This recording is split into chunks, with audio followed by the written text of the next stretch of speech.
Neesha Powell-Ingabire, she, they, is a coastal Georgia born and raised movement journalist, essayist, and community and cultural organizer living in Atlanta/traditional Muscogee territory. She's the director of popular education at Press On, a Southern movement media collective.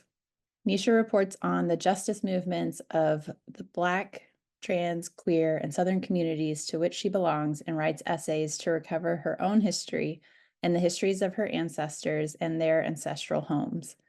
Her writings have been published in various online and print publications, including Harper's Bazaar, Oxford American, Scallywag, I don't know if I did that one right, great, and Vice. Her debut book, Come By Here, a memoir and essays from Georgia's Geechee Coast, published this September by Hub City Press, chips away at coastal Georgia's facade of beaches and golden marshes to recover undertold Black history alongside personal and family stories. So we are very excited to have Neesha here. And Neesha is going to share a chapter from Come By Here, and I'll let you kind of say why you picked these passages. Absolutely. Thank you for the introduction. Um, yeah, so here's my book. It's getting blurred a little bit. But came out in September of this year. There we go. I was just recently in Asheville at Firestorm for a book reading and Q&A and got to hang out with some of y'all. And this has been wild. Just all the support the book has been getting, I could have never imagined. This particular chapter I'm about to read from, Water is Life. What I'll say about it is one of the things so I live in Atlanta, but I'm originally from coastal Georgia, the traditional territory of the Timucua people. And one of the reasons why I started thinking about home a lot more, because I feel like my entire adulthood I was kind of running away from coastal Georgia. One of the things that brought me back is when I started writing and reporting on the environmental injustices there. It just started because I was just curious. I always knew that I came from a polluted town, but then I was a freelancer. I needed some things to write about. I pitched some stories about it, and I really got to dig into what is happening in my hometown of Brunswick, Georgia, and uncovered so much environmental racism that's happening there. And I thought to read it today because we're just in a time of so much climate disaster. And a lot of you on the call are in Western North Carolina that was so devastated by Hurricane Helene. And I'm being from the coast of Georgia, I'm used to, hurricanes and different climate climate issues happening down there, the shorelines being eroded, like and so much of it's happening to like Black and brown folks who are not even the ones who are creating that pollution, right? Or creating the climate change. And so that's just a little context. I know some of you have the book. And also there is a version of this online on Oxford American's website. It's just not the exact same. If y'all wanted to pull that up. But yeah, I'm going to start now. After 8 years of partnership, in February 2020, I finally showed my spouse, JoJo, the place I call home. My home lies in a southeastern pocket of Georgia by the Atlantic, Glenn County, home to Brunswick on the mainland, where I used to live, and St. Simons, Jekyll, and other small barrier islands. It's a 5-hour drive from our home in the Atlanta area. We hadn't gone together yet because we had lived far away from Brunswick for most of our relationship. We got together in Atlanta in 2012, moved to Seattle for work 2 years later, then returned to Atlanta in 2018. Returning to Georgia, I was apprehensive about visiting home. I had been away from Brunswick for nearly a decade and didn't feel like I would fit in there, having not lived there full time since I was 18. I kept up with goings on in my hometown through friends' Facebook pages, but since most of my family had moved away, I had no real reason to visit. Jojo asked to go there a few times, and I would always respond, "There's nothing for you there." I said this because I thought there was nothing there for me. I had been told since I was little to get out of there as fast as I could because it wasn't a place where Black people could thrive. Even when I started reporting on the area in 2018, I didn't feel like I necessarily belonged there. An invitation to a February 2020 Gullah Geechee forum from the event's organizer, Aminata Traore Morris, brought me back home to Georgia's coast with my excited spouse in tow. It was held in Liberty County, too close to home to not visit. After the forum, I took Jojo to see the St. Simon's Pier Village, a tourist dream, crowded with shops, restaurants, a park, a lighthouse, and a pier that jets out into the St. Simon's Sound. I remembered how to get there without Google Maps. This was right before the pandemic began, so we inhaled the fishy sea air unobstructed. We smiled at a girl taking pictures in a pink quinceañera dress with young men wearing festive suits. We walked through Neptune Park, named after Neptune Small, an enslaved African who retrieved his master's corpse from the Civil War battlefield in Fredericksburg, Virginia, accompanying the casket all the way back to St. Simon's. I pointed out indigenous live oak trees, sprawling beauties dripping with Spanish moss, regaling Jojo with a story of how I almost got my first kiss in one of them. After being away for so many years, it felt comforting to be home. The calm breeze, squawking gulls, squishy sand, and fish smell felt like I was surrounded by old friends. I thought about how lucky I was to have grown up in such a scenic place. We walked down a set of stairs to the sliver of sand and shoreline on the other side of the Johnson Rocks, a wall of large granite boulders built to prevent erosion, named after the president who initiated their construction, Lyndon B. Johnson. We snapped pictures of each other for the gram, then walked west toward the pier. As we walked, I saw a giant ship turned on its side in the water, less than a mile away from the pier. "That's the Golden Ray," I told my spouse. I'd heard on the news that in the wee hours of September 8th, 2019, the 656-foot long Hyundai cargo ship capsized in the St. Simon Sound with 4,200 cars, 24 crewmen, and 400,000 gallons of oil on board as it departed from the port of Brunswick. All the crewmen were saved, but nearly 2 years later, the Golden Ray still sat in the Sound, slowly being dismantled, section by section, under the direction of a unified command, consisting of the U.S. Coast Guard, the Georgia Environmental Protection Division, and Gallagher Marine Systems. The unified command was responsible for ensuring the wreckage removal abided by environmental protection standards set by the Federal Oil Pollution Act of 1990. The Golden Ray joined a long list of environmental issues in Glenn. Brunswick houses a cluster of factories with emissions visible in the air, thick white clouds that smell like rotting eggs.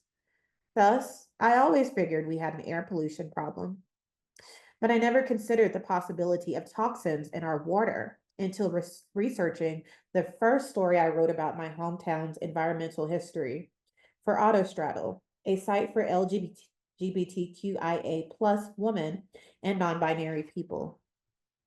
I interviewed the founder of Glenn Environmental Coalition, Daniel Parsley, who told me about his nonprofit Safe Seafood program, which aims to educate fishers in Glenn through direct outreach on how to reduce health risks when eating potentially contaminated local seafood.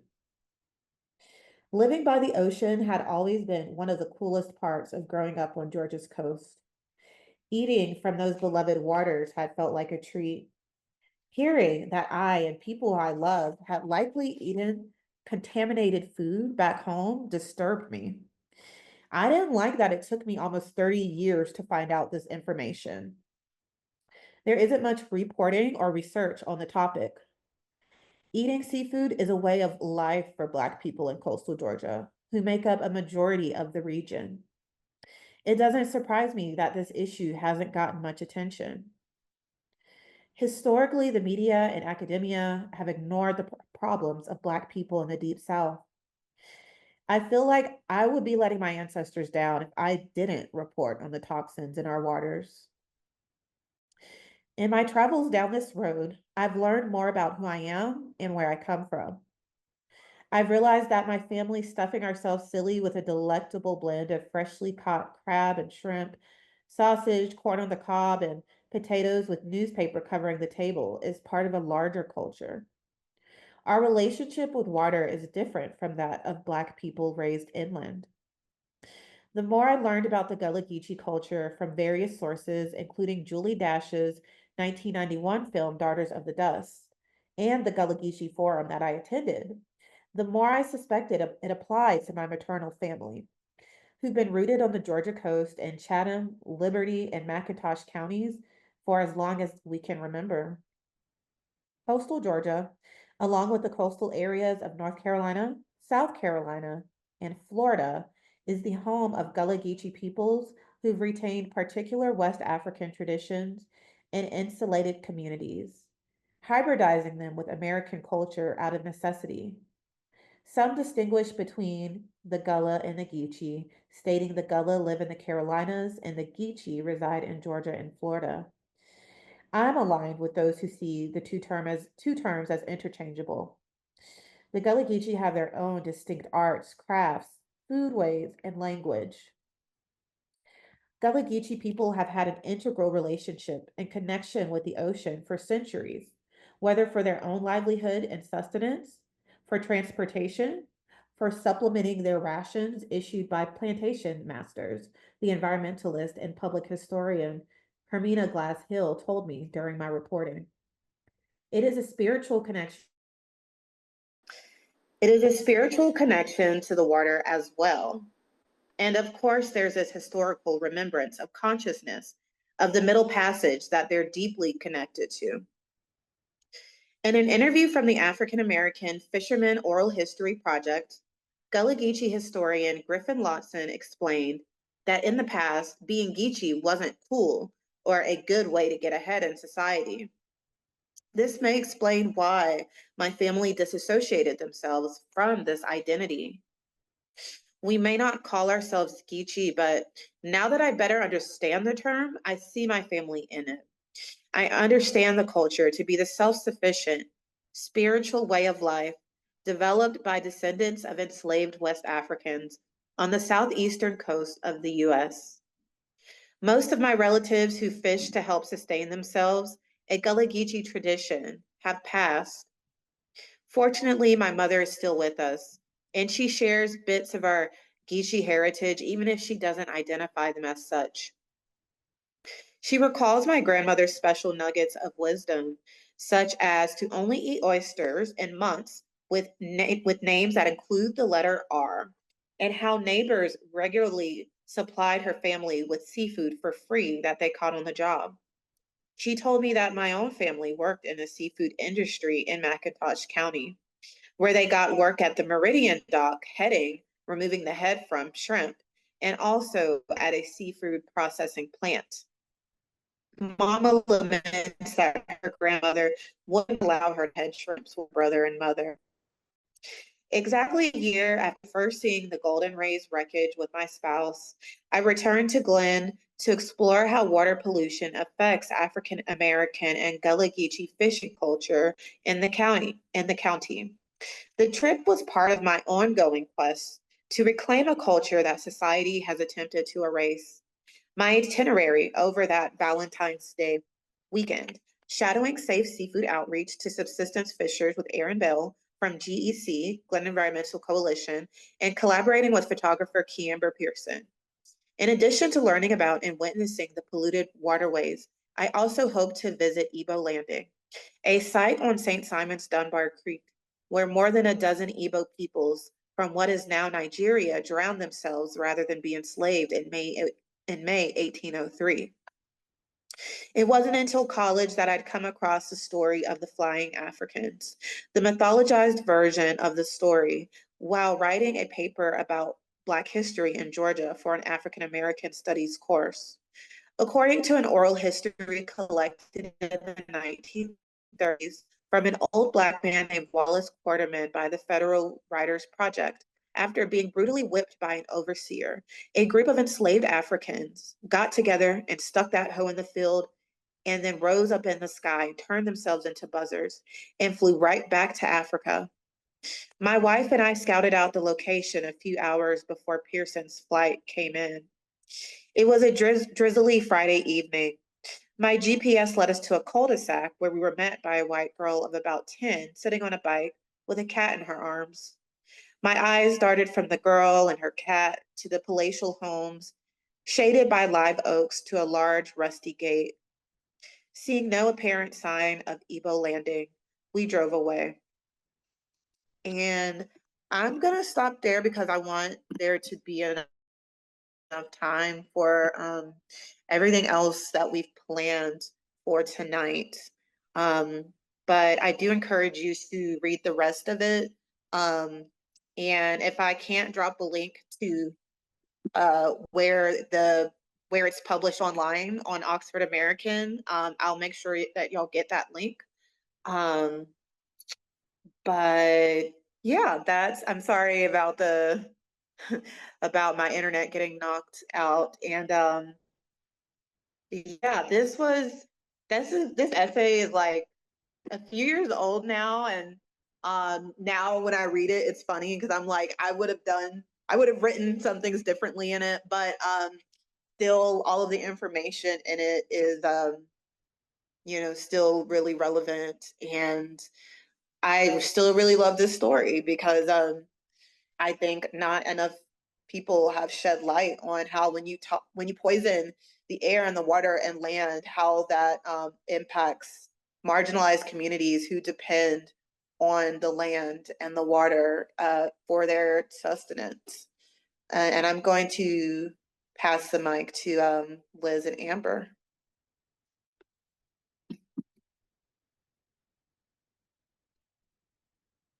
Thank you so much for reading. I have a million questions already, but I want to make space if anybody has a question they want to kick it off with. When you came to Asheville a few weeks ago, it was the first time that I had heard the term movement journalist, and I was wondering, could you explain a little bit more what that is? Absolutely. So movement journalism is journalism that is in service of liberation. It is journalism that is rooted in solidarity with liberation movements. And historically, when we think about journalism, when we think about mainstream journalism and traditional journalism, there is this huge focus on neutrality and objectivity and remaining unbiased. There's also, this idea that if you're a part of a particular community, that you're not really fit to report on that community because you would be too biased to report on that community. Movement journalism essentially pushes back on that. And it's a fairly new term coined in 2018, but movement journalists have been around forever, going all the way back to like Ida B. Wells, who a lot of us have heard about, who used the Black press, used newspapers to expose lynchings, and she was attacked for that. And that's something that's still happening today. Journalists facing repression and intimidation and harassment for calling truth to power. And also thinking about so many different underground newspapers that have been around. There's one in Atlanta called the Great Speckled Bird, which was, they were organizers. They taught themselves how to be journalists and put out, these newspapers. So movement journalism has been around for a long time, but just recently given a name. And for me, like finding out that there's this thing called movement journalism was so cool because I am an organizer, but I'm also a journalist, and I really appreciated that there is this type of journalism where that's not seen as a contradiction, and you're not going to be looked down for being both. And um, uh, something that we say a lot as movement journalists is that objectivity is a myth. It's upheld in these mainstream newsrooms. You have to be objective, but there is no such thing. No person comes to a story completely unbiased because we all have a past. We all have past lived experiences. We all have different identities that shape how we're going to report, how we're going to tell the story, how we're going to shape a narrative. And so as movement journalists, we push back against objectivity as being like this golden standard. And we really are focused on how do we report on marginalized communities? How do we report on justice movements in a way that is collaborative and not extractive and not exploitative, which unfortunately has been kind of mainstream journalists kind of move in that way. A lot of times you'll have them perish, like, I will for instance, I'll talk about, and I write about this in the book, and I will give a warning. I'm going to talk about, a murder, a fatal violence. I'm from Brunswick, Georgia, where a young Black man, Ahmaud Arbery, was murdered by a mob of white men, including one man that I went to high school with.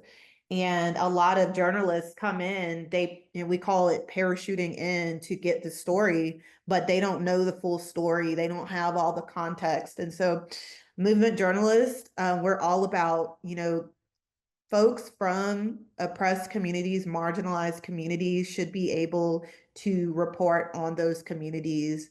And you're also, that we think that is the way to go. We think if folks from a particular community are reporting on their communities, they will be able to gain the trust of the community. They'll be able to establish, uh, an authentic relationship that is long-term and not just one-off. So, yeah, movement journalism is something that's kind of catching on, and that's really, really exciting.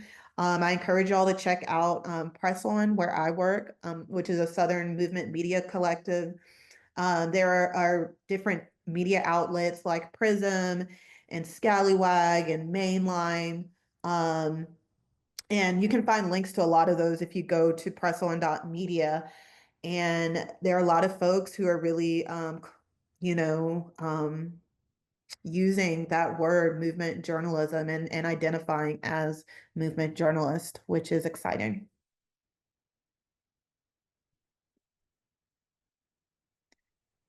Thank you for sharing that. And I feel like the whole book is amazing, but this essay really demonstrates that, where it's pulling in so much like history and at the time, like current event and your personal life. And I thought the ending was so poignant, where you're talking about being claimed by the Geechee, and they said like the more you identify with it, your family will follow. And then also you're saying like you're tying it in with now I wonder if my Gullah Geechee ancestors wail each time their precious waters are desecrated. Um, so it sounds really bittersweet. And yeah, you said it's a couple years old and you would write some different things. So I was just wondering like where you're at with that cultural identity now, and also, now that this book is like published and it's really part of your life, like is your family identifying with it more, or how's it going? Yeah. Wow. Publishing this book was really nerve-wracking because it has a lot of personal stuff, and I worried what my family would think, but they've been quite supportive, actually. And I haven't debriefed it, completely with them. So I do wonder, if it has changed, how they see themselves. And I'll see them next week for, holiday gatherings. So maybe I can ask them then. Personally, um, I've come to say that, I descend from Gullah Geechee folks. Um, but I'm still no authority on Gullah Geechee culture, on Gullah Geechee history. And, um, if I don't want to take up too much space, claiming that identity, but it's kind of just like undeniable thinking about, okay, I know that my family came from the West Africa to this region. I know that they've been in coastal Georgia for hundreds of years. Um, and yeah, it's just something that I know, and just it's complex, it's complicated, reclaiming an identity. But yeah, it's been a journey. It's been a journey. And I think I say that, I'm a descendant of Gullah Geechee people. And I don't take that lightly. So I'm like, okay, so I'm saying this means I need to like really keep exploring what that means and supporting folks and organizations who have been identifying as Gullah Geechee for longer than me.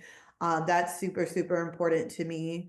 Um, yeah, and yeah, it'll be really interesting to kind of talk to my family to see if they're finding themselves identifying with the culture.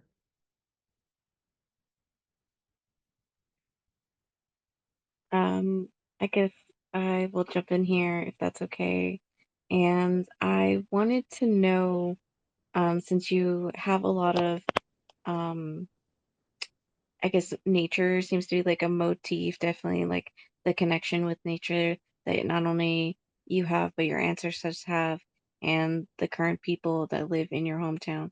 Um, After embarking this journey to your hometown and having this book published, do you feel like your connection to nature has changed and evolved or transformed in any way? Yes.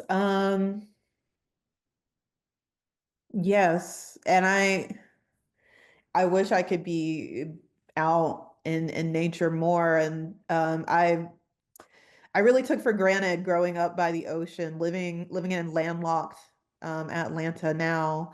I was able to talk to folks who are really reclaiming like the practice of farming and things like that, and like talking to them, and then particularly the Rayfords on Gilliard Farm, who they run Gilliard Farms, which has been in their family for hundreds of years. A Gullah Geechee owned farm in Brunswick, Georgia, and talking to them, and them saying like, if you're not farming, you need to be finding out more about um, where your food comes from and who in the communities are growing food. Um, we all experienced the pandemic and all the shortages and things like that. And we are experiencing climate disasters, and it's important more now than ever that we know how to grow food, or we know who in our communities are able to grow food or teach how to grow food. Like, I know it seems like, oh, it'll never get that dire, but I just it I don't know, it already is happening. So I feel like, yeah, I think more about that. And I think about, what are ways that I can shift to being more self-sufficient. Um, Also in the book, in one chapter, I'm talking about how, I don't know how to swim, and, being by the ocean, like I kind of having this fear of the ocean and looking out at the Atlantic and like really thinking about, oh my gosh, like my ancestors really came over here in like a boat and to be like enslaved and things like that. So just random, that sounds random, but growing up by the ocean, going to the beach a lot, like sometimes you'll think about things like that. Um, but I actually started taking swim lessons, and I feel like that has actually changed my relationship to water, because now like I feel more comfortable in water. I feel more comfortable in the ocean. Um, and then also learning more about and realizing like how how my family has depended on the ocean for food for so long. Like, I think it helps me embrace it and see it, and not see it as something to fear as much. So yeah, I think my relationship to land, air, and water is really changing. And I have so much gratitude for it, but it scares me so much seeing every all the environmental disasters that are happening. A few months ago in Atlanta, there was an explosion at a chemical plant, and I was affected. Like my respiratory system was literally affected. I write about, actually in this chapter. What did I write? No, I don't think it had happened yet. But there was an explosion at one of the factories I write about. That's in Brunswick. And just all of these different disasters caused by capitalism. Um, it's, yeah, I just think we need to be talking about it and taking action as much as possible, because we only get one Earth. And I often think about like this statistic that I heard about, the Earth will become unlivable by 2050. And sometimes that year changes, but it's like the Earth will become unlivable if we don't do something about it. So I think writing about it is a small thing that I can do to bring attention to these issues.